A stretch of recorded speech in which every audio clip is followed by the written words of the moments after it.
இன்றைக்கு இருக்கிற இஸ்ரவேல் தேசம், பாலஸ்தீனா தேசத்தில் ஆபிரகாமுக்கு ஒரு அடி நிலத்தையாகலும் அவனுடைய கையாட்சிக்கு கொடாமல் இருக்கையில், அவனுக்கு பிள்ளை இல்லாது இருக்கும் போது உனக்கும் உனக்கு பின்வரும் உன் சந்ததிக்கு இதை சுதந்திரமாய் தருவேன் என்று அவனுக்கு வாக்குத்தத்தம் பண்ணினா.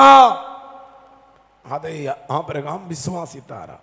பாய், ஆபிரகாமோட விசுவாசத்தை பார்த்தீர்களா? பாருங்க, விசுவாசத்தினால தேவனோடு பழகலாம்.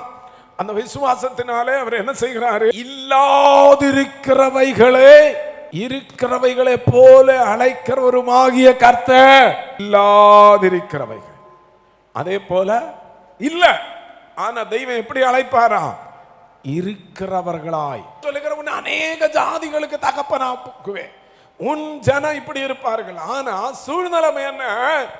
அநேக ஜாதிகளுக்கு தகப்பனாவதை நம்புகிறதற்கு என்ன இல்ல, ஏதும் இல்லாது இருந்து நம்பிக்கையோடு விசுவாசித்தா.